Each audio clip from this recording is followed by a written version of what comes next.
kadangi sprendimai buvo priimti atkuriant karinės oro pajėgas, ne tik karinės oro pajėgas, Lietuvos kariuomenė, kad sovietinės įrangos nepasiliekam, kad jokio preteksto nebūtų jiem palikti, kad grįžt pas mus. Tai natūralu, karinės oro pajėgos lygiai taip pat pradedam visko nuo nulio. Įrangos nėra, prasideda įkūrimas ir karinių oro pajėgų pradžia tai yra oro erdvės stebėjimas. Oro erdvės stebėjimo atkūrimas buvo tai, kad pirmieji mūsų karininkai, naudodami civilinius skrydžių vadovų radarus, kartu sėdėdami vienoje salėje pradeda budėjimus pamainos sudėty ir taip prasideda oro erdvės stebėjimo kūrimas Lietuvos karinėse oro pajėgose. Vėliau atsiranda pirmasis orlaivis, paženklintas vėl Vyčio kryžiumi. Pakilimas, tai va turime aviacijos dieną, aviacijos bazės, pirmosios aviacijos bazės dieną tada, dabar kadangi likus yra tik viena aviacijos bazė, tai yra aviacijos bazės įkūrimo diena. Na, ir taip žingsnis po žingsnio. Ir jau 2000 metai atsiranda oro gynybos batalionas ir taip iš lėto pradedame stiprėti ir augti. Na tai technikos gavimas, jis 92 metais ir neprasidėjo vis tiek, kadangi mes jau įrangos nepasiliekam, tai įsigijimas ir taip toliau, tai vėl biudžeto formavimas, pinigai, pirkimo procesai, viskas užtrunka truputį ilgiau. Tai 92 tai yra tas statusas, atkuriamos karinės oro pajėgos, pradedame vykdyti užduotis tas, kurias galime vykdyti tokiais pajėgumais. Prasideda objektų perėmimas iš lėto, tai lygiai taip pat kaip dabartinio karinių oro pajėgų štabo perėmimas, lygiai taip pat paskutiniuosius Raudonosios armijos karius išlydim iš pastato ir jau mūsų kariai pradeda budėjimus ten perėminėja, tai ir daugelį kitų objektų, kuriuos šiandien karinės oro pajėgos valdo. Tai perėmimas irgi buvo lygiai toks pats. Pirmiausia, tai nėra įranga, kad iš karto užkuriam ir pradedam vykdyti užduotį, bet buvo palaipsniui perėmimas objektas, pradedama jo apsauga, pradedami kažkokie tai remontai, atsiranda įranga, pradedame mokyti žmonės. Na, labai gaila tas raudonasis 50 metų periodas, jis tą gyvąją atmintį labai stipriai sunaikino ir tų tikrųjų gyvųjų tradicijų, kas vyko tarpukariu, na, sunku jas įdiegti šiuolaikinę tiek visuomenę, tiek laikmetį. Todėl galbūt svarbiausi momentai yra tai įamžinimas to, kas buvo. Tai geriausias ir pats ryškiausias tikriausiai matomumas yra šiandien, tai yra būtent Vyčio kryžius, kurį galime matyti ir sraigtasparnio šiandien. Tai yra lygiai tas pats ženklas, kuris buvo naudojamas ir tarpukariu. Taip, pirmasis ženklas karo aviacijos buvo kitoks. Jis buvo labai sudėtingas, tiek spalviškai, tiek dizainas buvo sudėtingas jo, bet vėliau buvo pereita būtent prie šito kryžiaus ir natūralu, kad atkūrus Lietuvos karinės oro pajėgos orlaiviai vėl buvo pradėti ženklinti šio ženklu ir jis yra naudojamas iki šiandien ir yra atpažįstamas Europoje. Taip pat galbūt vardų įamžinimas, sakykime. Tai turime 1931 metų statybos aviacinis angaras. Šiandien dienai, žinoma, jis yra modernizuotas, atrodo visiškai kitaip, bet dizainas, konstrukcija pagrindinė yra išlikusi lygiai ta pati ir pagerbiant mūsų garsui generolą Antaną Gustaitį, tai jam suteiktas yra Gustaičio vardas. Šalia yra kitas padalinys, ginkluotės ir technikos ir remonto depas. Ir angare, kuriame padalinys yra įsikūręs, vėl yra kitam konstruktoriui Dobkevičiaus angaras.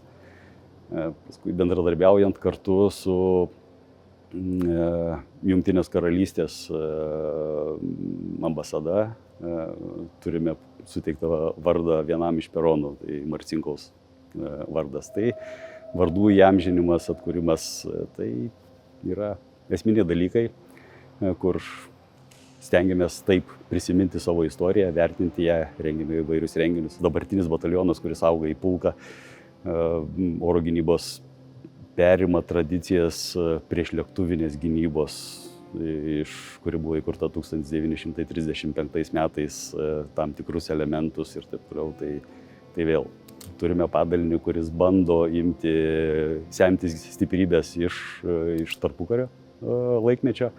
tai ir natūralu ieškoma iš Lietuvos istorijos žymių vardų, kuriuos bandom priskirti.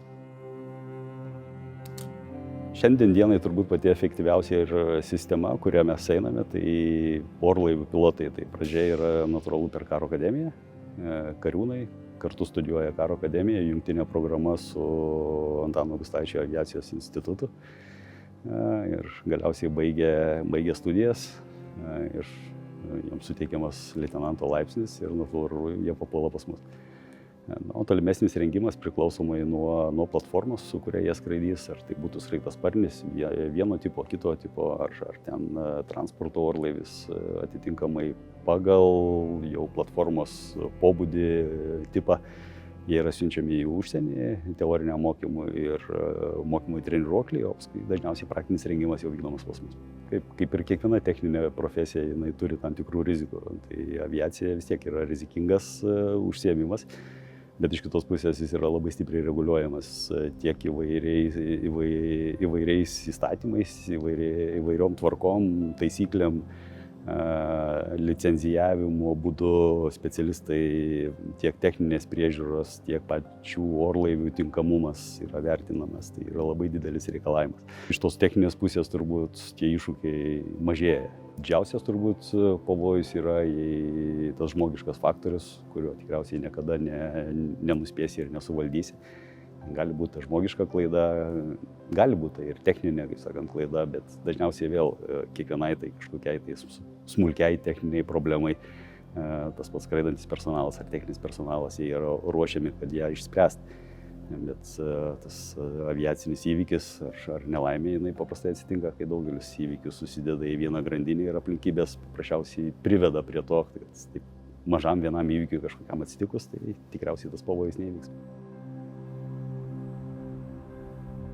Lietuvos kariuomenėje vėl įmame iš principo iš įstatymų ir viskas yra aiškiai kontroliuoti, stebėti, ginti Lietuvos oro erdvę visomis turimomis priemonės. Tai čia pirma ir esminė turbūt užduotis, o paskui jau iš to išplaukia daugiau transportavimo orų pajėgumas, priimančios šalies parama valstybės institucijoms.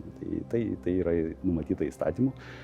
Ir mes kaip kariuomenės dalis nesame kažkokie tai išskirtiniai ir atskiri, vykdome tai kas yra pavesta. Ir natūralu, tai stebėjimas oro erdvės susideda iš radiolokacinių pozicijų, viso šito paveikslo sukūrimas, pasidalinimas su mūsų kariuomenės padaliniais, su valstybės institucijom, su kuriais keičiamės informaciją, lygiai taip pat su mūsų sąjungininkais. Na ir paskui prireikus natūralu turime oro gynybos priemonės, kurios būtų panaudotos esant reikalui. Taikos metu mes turime ir papildomų funkcijų, tikriausiai labiausiai matoma ir žinoma yra paieška ir gelbėjimas mūsų sraigtasparniai, budintys dviejuose postuose, užtikrinantis paiešką, kai remia dingus orlaivį, pavyzdžiui, viena sritis ir kita jūroje, tai vėl pagal jūrinės konvencijas atsitikus nelaimėje jūroje. Tai būtent šitie sraigtasparniai užtikrina saugą atsitikus nelaimėje, tai tiek žmonių evakuacija, tiek paieška, ar ligonių iš keltų paėmimas, ar iš jūrininkų susižeidusių iš laivų evakuacija. Tai turbūt viena dalis, kuri matoma, bet gerai, kad tokių įvykių Lietuvoje nėra daug. Ir mūsų atsakomybės rajone nėra daug. Bet yra tarp valstybinės sutartys, kad mes ir kaimynus galime rengti atsitikus didesnei nelaimiai, tai būtent šitoj srity sureguliuoti santykiai. Labai kilni misija, kuria didžiuojamės, kad prisidedam prie jo, žmonių gyvybių gelbėjimas, tai donorystės sritis. Ir mūsų sraigtai pakankamai ilgą laiką tik tai sraigtasparniai buvo įtraukti ir dažniausiai tik Lietuvos teritorijoje. Dabar yra sutartis išplėsta su transplantacijos biuru. Tai esant galimybėje ir jeigu orlaiviai yra laisvi nuo kitų užduočių ir galime padėti ir šioje sferoje, tai ne tik iš Lietuvos teritorijos prisidedam ir šioje misijoje. Ir didieji gaisrai, ir Kuršių nerijoje, ir kitose vietose, kur mūsų sraigtasparniai dalyvavo gaisrų gesinime.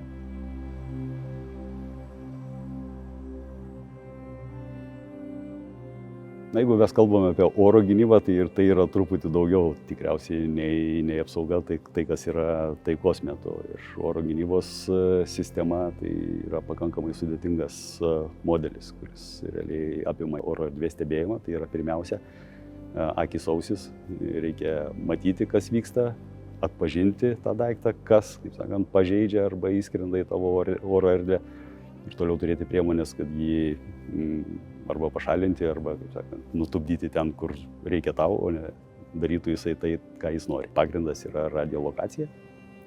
Yra tam tikri specialūs NATO orlaiviai, kurie skraido oro erdvėje ir dalinasi paveikslų kartu su mum. Tai čia irgi vienas iš to sąveikumo kasdienybės, kasdieninių užduočių.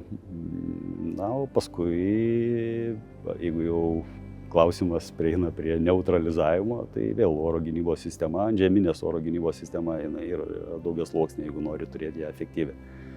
Kas yra daugiasluoksnė, tai yra skirtingų nuotolių, skirtingos sistemos, skirtingų veikimo būdai ir taip suformuoji nuo trumpo nuotolio, vidutinio, ilgo nuotolio prieš skirtingas grėsmės iš oro. Na ir dažniausiai kaip paliekame visuomeniai, kai kalbam orlaivius nuošaly, bet realiai naikintuvas tai yra ne tik puolamasis ginklas, bet jis lygiai taip pat yra oro gynybos sudedamoji dalis. Jis lygiai taip pat gali vykdyti ir gynybinės misijas prieš oro grėsmės. Tai kovoti tiek su kitų orlaivių, tiek perimti kruizinės raketas ir panašiai. Oro policijos misija tai yra taikos užduotis iš principo. Atpažinti orlaivį, kuris, arba nebūtinai orlaivį, bet atpažinti skrendantį objektą, kai jisai nėra padavęs skrydžio plano, nėra įjungtas atsakiklis, mes jo negalime atpažinti, nekalba jisai su skrydžių vadovais. Tokie orlaiviai ar objektai jie kelia grėsmę ir civiliniai aviacijai. Tai tokiam atveju yra naudojama oro policijos misijos orlaiviai, kurie pakyla, atpažįsta, palydi. Bet tuo pačiu ir jie duodami signalą, kurioje vietoje jie yra, tai realiai net jeigu ir civiliniai skrydžio vadovai to karinio orlaivio nemato, tai matydami draugišką orlaivį, jie žino iš tikrųjų, kur yra problema. Ir tokiu atveju užtikrinama skrydžių sauga civiliniams orlaiviams. Stengiamasi, kad išplėsti šios misijos mandatą ir kad tai nebūtų tik tai oro policijos misija, bet tai būtų oro gynybos misija, apie kurią jau kalbėjau, kad orlaiviai gali būti ir oro gynybos dalis. Pasiruošimas, kad jisai būtų taip įvardintas konkrečiai, kad žiūrėkit, reikia padaryti tą ir tą, kad taptum NATO nariu. Taip, jisai vyko, todėl kad yra tam tikri reikalavimai, yra standartai ir kitu atveju tikriausiai Lietuva niekada nebūtų buvusi, jeigu nebūtų įvykdžius tam tikrų reikalavimų. Tai natūralu karo aviacijos srity lygiai taip pat. Ženkliausias, tikriausiai didžiausia simbolinė reikšmė turintis įvykis tai yra tą pačią dieną, kovo 29-ąją, Belgijos karališkųjų oro pajėgų naikintuvų tūpimas Šiauliuose. Ir kai dar keletas dienų iki tūpimo, čia iš pirmojo kontingento vado, kaip girdėjom, švęsdami 20-metį misijos, kad dar keletui dienų iki įvykio klausimas, ar naikintuvai nusileis čia ar ne, nes tai yra susijęs su infrastruktūra, su pasirengimu juos priimti ir taip toliau. Tai natūralu, kad namų darbų turėjom labai daug. Tai čia yra viena dalis tam, kad aerodromas būtų pajėgus priimti šios orlaivius, teikti paslaugas, kurių reikia, tą, ką darome šiandien kaip rutiną. Ir natūralu sekantis yra tai tų orlaivių valdymas, vėl, kuris tikriausiai kūrimas būtent šitos valdymo struktūros prasidėjo ženkliai anksčiau, nei mes tapome NATO nariais. Tai regioninis oro erdvės stebėjimo centras, įsteigimas jo ir pirmieji žingsniai apjungiant Lietuvą, Latviją, Estiją dar prasidėjo 1998 metais. Manau, kad mums tai yra pirmiausia nuo pat pradžių, tai tikriausiai yra tas didžiulis spyris pasitempti ir lygiuotis ir dirbti kartu, perimti jų standartus, jų procedūras, todėl kad mūsų veikla yra labai glaudžiai susijusi. Ir gal mes garsiai apie tai nekalbam ir nesireklamuojame, bet nemaža dalis karinių oro pajėgų netgi dabar taikos metu yra NATO pajėgumų sudėty ir kasdieniniai veikloje, kad ypatingai kas yra susijęs su oro erdvės stebėjimu ir apsauga, tai pajėgumai yra tiesiogiai deleguoti NATO vadovybei.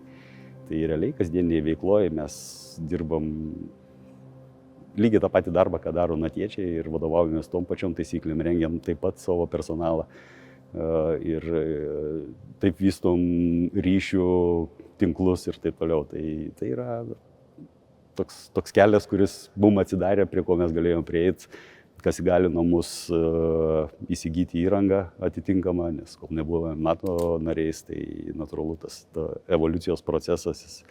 Vėl turėjome pačioj pradžioje ir sovietinės technikos, ir sovietinių orlaivių, nors jie jau pirkti buvo už Lietuvos pinigus, bet vis tiek prie vakarietiškos technikos, kol nebuvo NATO nariai, prie technologijų prieimimo nebuvo. Yra keletas būdų, kaip save parodyti. Arba parodyti pajėgumų kiekių, kuriuos tu atneši ir padedi ant stalo. Tai natūralu mažai šaliai tai nėra lengva. Yra kitas būdas, tai savo profesionalumu ir bendra veikla, kurią vykdom, arba parama, kurią teikiam savo šaly sąjungininkam, kai jie vykdo užduotis iš mūsų teritorijos bendram tikslui, kaip karinių oro pajėgų atveju, tai tikriausiai labiausiai matomas yra oro policijos misija Šiauliuose, bet tai čia yra tik vienas iš elementų. Užduočių ir orlaivių būna įvairių, bet priimančios šalies parama. Tai per savo lankstumą, per greitį, per paslaugų kokybę, kurią galime suteikti, sakant, tikrai esame vertinami. Manyčiau, ženkliai tai yra net pažįstama tai, kas buvo 92 metų sausio mėnesį ir tai, ką turime dabar. Tai tiek karių parengimo lygio, tiek technikos lygis, kuris yra dabar arba kuris artimoje ateityje atvyksta pas mus, tai net pažįstami dalykai. Infrastruktūra, natūralu vėl, tai tikrai ne tą, ką perėmėm išeinant sovietam iš Lietuvos teritorijos ir kokią infrastruktūrą turim dabar, kokią paramą galime suteikti sąjungininkam, kurie veikia iš mūsų infrastruktūros, arba kaip mes prisidedam prie bendros veiklos su sąjungininkais. Tai yra ženklus žingsnis į priekį.